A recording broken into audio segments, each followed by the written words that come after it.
let's get to Lincoln Lance. So he's got some Purdue messaging. I don't know what that means. What's up, Lance?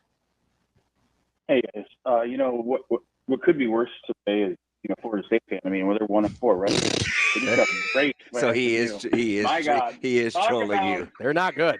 Talk about a growing team, my boy. That's a growing team. No, that's a regressing team. They keep getting worse every week. Lance. Oh, Lance, Right. knock it off. When you said Be kind. When you said Nebraska fans couldn't handle 10-2, I was like, man, he's probably talking about Florida State fans too, because they went from undefeated to, it's time to go to the AAC. So, not ACC, AAC. So, I talked about the Purdue game. That's a game that was closer to like a 49-10 game than a 28-10 game. I actually agree. Well, I figured. I mean, you told us all week last week how Purdue was a bad football team. They are a bad football team. Did anything on Saturday change that? It's hard to come back today and be like, hey, they're better than we thought they'd be. No, they're a bad football team. All of our issues, and this is something that I talked about a few weeks ago when I said it's hard to win a lot of games when you are really good at defense, which I think we are. Which I alluded to Damon, which Damon, I don't drink. I'm a non-drinker. I was going to ask, you don't strike me as the type. No. I did have a friend, though, that was at the game, and he pounded down about 4 beers in that second half. I forgot it. Like, I can't handle it. I forgot it was a wet campus. It was a mess for some of those Purdue fans. Those engineering students got to stay loose. Man. KU back in the day, they used to pour it on going into that stadium back when Damon played. So, but my thoughts on the game is, like Damon, I'm a big EJ fan. I saved a lot of heat the last year not being a huge Dowdell guy. And this is going back to when we recruited him. I think he just needs some time. My issue coming out of the game is, and I was happy with the outcome of the game, is that I think sometimes we struggle as a fan base when a coach tries to message through the media. I think it's really hard to sometimes know if he's talking to us or to his team, which I think some people have alluded to that sometimes he does that. And I do enjoy Coach Rule, and I actually, I'm not going to beat up on Coach Satterfield because there's some things this team does really well. They have balance in offense. They seemingly always have a good chunk of yards. I think he saw that we're deficient at running the ball to the outside and creating big plays. So they're using Ja'Cory Barney to do that. Yeah. And so there are things that they do really well. One of the things that they don't do well is in the red zone. Some of that's special teams. And I mentioned a few weeks ago, you can't win a lot of games being great. I would say they're actually elite on defense and average on offense unless you have exceptional special teams. And right now, that's not something that we have. Right now, we're 128th in net punting, 114th in punt return defense. Hey, you realize that dropped too, by the way. Yeah, they were 117. They were 117 a week ago. Yep, we are 98th in kick return defense. We're not. He said we're a disciplined team yesterday or Saturday. We're not. We are 106th in penalties. We're 104th in red zone offense. So there are a lot of things that this team just has as inefficiencies that I'm a firm believer in. You put the hay in the barn in the 9 months of the year going into the season. And I think once you're in season, you can tweak things. But to go from we're a good team, which I'm assuming he's trying to build morale maybe in his team or some belief. A good team, to now being and it might not be physical. He may be talking about mental. Yeah, after you posted that, Damon, I went and listened to the entire almost 12 minutes 3 times the other day to see what I thought Rule was trying to say. Again, this team is 15th in the country stopping the run. They're top 10 scoring defense. They are a top 20 total defense. I mean, they're good. My issue is when you talk about getting to 8 wins, you're going to face teams that were you and I, but better. So, like, Rutgers is going to come in here, and they are going to try to run the football. We've shown that we're pretty good at that. The only time that we haven't looked great at it was when someone dedicated a game to it, and that was you and I. So we're going to be facing Monangai we're going to be facing a guy at Iowa who's a really good back. So those games to me are games that I'm worried about. And when I look at this team and you tell me that we're a good team, not you necessarily, but when that's what I've heard, we're a good team. I look at this team now with the deficiencies that we have. Out of the 22 statistical categories, we've improved at about 11 of them, right around 11 or 12 that I follow. It's hard for me to see a path to what I would consider what a quote-unquote good team is, which I think is like 8, 9 wins. You start talking about being a good team. And I think the difference between those, us being a good team at 8 or 9 and us finishing 6 and 6 is that's special teams. So I think they did plenty of things right on Saturday. I still think they have some glaring issues that they knew about as far back as last fall that they needed to correct. My questions exiting this game are, at what point do you take is the risk of not putting in a younger player at punter? What is that? Are they worried about the snapping issue? Or the kick? I mean, I'm guessing there are a lot of guys in the country that can do that, and we don't have to be a bottom 5. Maybe they're worried about the next guy catching the snap. I don't know, but and I think hey Lance, smart enough. Lance, we blew through the break.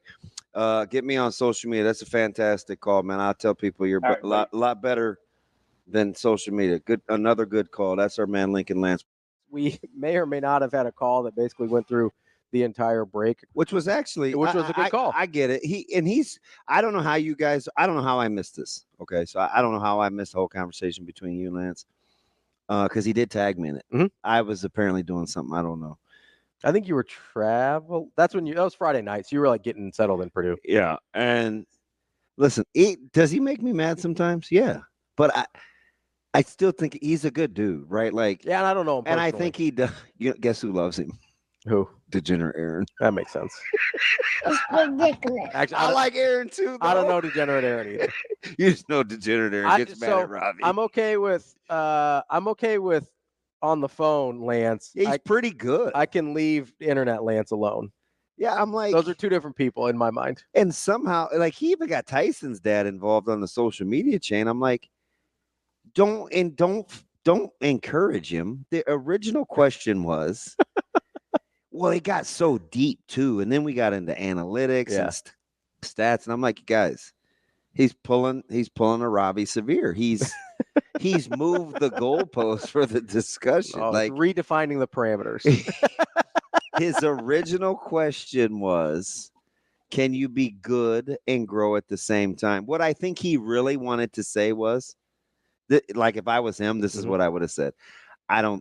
He said we were good a couple of weeks. They were a good team. I don't think we're very good. Yeah. Because I think that's what he's arguing. I think that's what he's arguing. He's arguing they're not good. He's not arguing whether you can be good and grow at the same time. But I think he's wanting to redefine what good means. He's doing the thing that bothers me quite a bit, where he feels like Nebraska's not good, which is fine. That's a valid opinion if that's what you're seeing.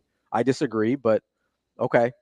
But then he's trying to use either analytics or somebody else's words or whatever to try and prove his feelings. How do you spell averaged?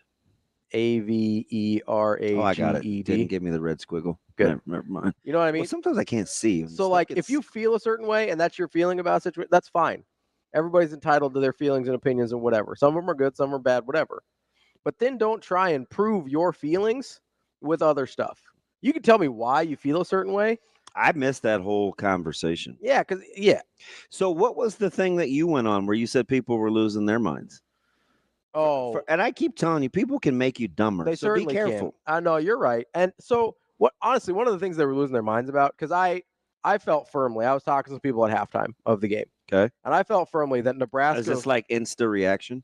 Yeah. Oh gosh. Really? Yeah, it was like a live thing that I was having a discussion with people. And can you imagine the lack of self-control that could have happened at like real time? Oh yeah. It's got to be a circus. Well, so even after the game, it's a circus, let alone while you're in it. People were melting down at halftime. I could see it, though. They were on full. I could see it. And I was like, guys, Nebraska's kind of kicking Purdue's ass right now. That much is true. I was at a loss for words how to explain it. I asked Sharpie. I asked Benny Mack. Which, by the way, Shane, get Benny Mac this week. And so here's what happened in my Please. opinion. This is what happened He's the is, GOAT. and people kind of tried to explain this to me, but not everybody can explain their feelings well, and that's okay. But Wow. well, it's true. Some people have a hard time verbalizing what they're feeling. Yeah. And so that's what I try and help with. That's kind of what we do here.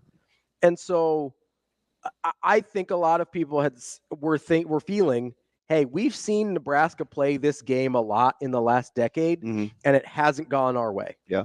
Like when Nebraska. So this was at halftime. Yes, this is at halftime. Okay. And so I think that's why people were panicking, because they're like, oh, God, not again. Right? They had, over the last 10 years or so, especially. Iowa State and Lincoln, 8 turnovers. Yeah. Although we hadn't turned, but I get it, right? Right, but like just just the total egg laying. 100%. Okay. Or, I mean, just pick one. There's a million, or, I mean, Northwestern, Illinois, like just pick one, right? Were you surprised? Can I say this real quick before you do? Yeah. Were you surprised at all that Nebraska hadn't scored any points and hadn't turned the ball over? 100%. The way the game was going, it was shocking Nebraska did not have a 2-score lead. Okay. I thought. That's why I was like, guys, I know it's 0-0. Nebraska's kicking Purdue's ass right now. They were on pace for like 420 at the half, 2 yards. And what did they end up with? 419. Did they? On the button. Yeah, because I think they had like 210 at the half. Yeah, they did. It was 210 to 90 at the half. It ends up basically those numbers held up basically. And I was like, that doesn't even include the penalty yardage that Dylan Raiola and the receivers have forced, right? We're not even including that. If you want to include like half of that, Nebraska's well over 500 yards of total offense, right? So whatever. I know penalties don't count as total offense. But I'm like, guys, Nebraska's actually playing really well. The only difference is they've got an outlier on third downs right now, but this is a 50% conversion team on the season. Mm-hmm. I was like, so, and 2 of those are against Power 5 opponents. So is Nebraska all of a sudden, this is who they are on third down forever? I don't think so. This feels like an aberration. And so people were losing their minds. They're like, well, what about the running game? They can't run at all. This is the worst run defense in the Big Ten or the country or whatever. See, and go on and on and on. Okay. And so this is where people were losing their minds. And then they were not willing to hear it when I was like, hey, I think you're going to have to accept the fact that Nebraska may have to stretch the field horizontally some in order to have more traditional run game. Similar to what Illinois did to Nebraska, right? And we lost our minds about because they were gashing us on. And people would sit up there and tell this bald-faced lie that you and I gave Nebraska or gave opponents the blueprint. No, they didn't. Stop saying that. You either don't know football or you're lying. And I hate to be like this, but we're partly responsible for feeding the BS narrative. Mm-hmm. You and I gave no blueprint. They ran the ball completely different. Mm-hmm. Scheme is different. And listen, if you're just going to say, hey, Nebraska could be vulnerable on the ground and leave it at that, that's fine. Sure. That's fine. But don't do the whole blueprint thing because that's a lie. Yeah. Just like Purdue not being good at rush defense. You know where they weren't good? Like if you did a spray chart of Purdue's rushing defense, do you know where they're not good? They're not good on the perimeters. Yeah. So C gap on out. They also miss an inordinate amount of tackles in the secondary. Mm-hmm. It's not that they just can't line up and not stop the run. And we had 2 quarterbacks that went over 100 yards rushing the ball against Purdue. And they were bad at quarterback run defense. It was all which different. Nebraska was never going to do. It's not the same. And yeah, so when you just line it up with Dowdell, maybe we need to do better or some, I don't know, but like we regurgitate a lot of BS. Yeah, it's aggravating. So that's what. So at halftime, I'm live doing this, and I'm going, hey, I think, and I know Nebraska fans have been conditioned their entire lives to think the opposite of this, that the inside run and pounding the rock opens everything else up. You may have to be okay with the fact that stretching the field horizontally can then open up inside run. Yeah. Is that a real thing? Am I crazy? No. Like if you stretch the team out, like Lord knows I'd love to tell you if you were, but you're not. I know, right? I used Oregon as an example. Old school Oregon. What did they do? They spread people out horizontally and then they gashed them vertically, right? That was the entire blueprint of that offense in the later stages of Chip Kelly, Mark. Kind of like when I said during the broadcast, I don't know why Purdue would get in any condensed set. No, they can't block Nebraska in condensed sets. No, they cannot. Spread them out. Yes. And pick a lane. 100%. And so that's why I'm like, okay, that's why the stuff to Barney is important. That's why the jet sweeps are important, which we're working the whole game, by the way.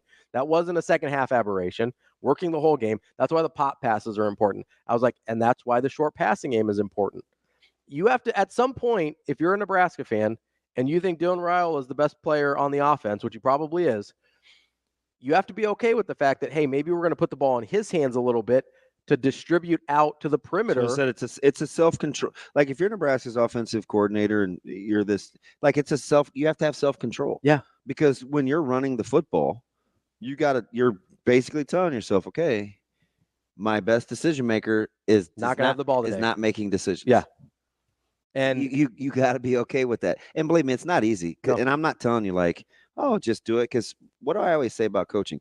I want to be the guy where if I'm not playing, I make my coach feel uncomfortable. Mm-hmm. That's what I tell our players. Hey, listen, if you're not in the game, it should make me feel some type of way. Like, man, I got to get such and such in the game. It's the same thing with play calling, though, too, right? 100%. Like that's the analogy. Dylan has to make Satterfield uncomfortable every time he takes the ball out of his hands. That's the analogy. And guess what? I'm uncomfortable every time he takes the ball out of his hands, except for when EJ's gashing people in the second half, right? But can I make the same argument? People are like, oh, Dowdell's the hammer that softened up. Can I make the argument that Barney's the guy that softened it up too? Yeah, but you do. So Nebraska is going to have to figure out how to use them both. Use them all their backs, because I do like the body to headshot kind of style. I don't think you get EJ's life without Dowdell in it. I also don't think you get EJ's life without spreading them out horizontally. Yeah, I mean, that's true. Barney. No, that's true. Barney makes life difficult. That's 100% for people. That's 100% true.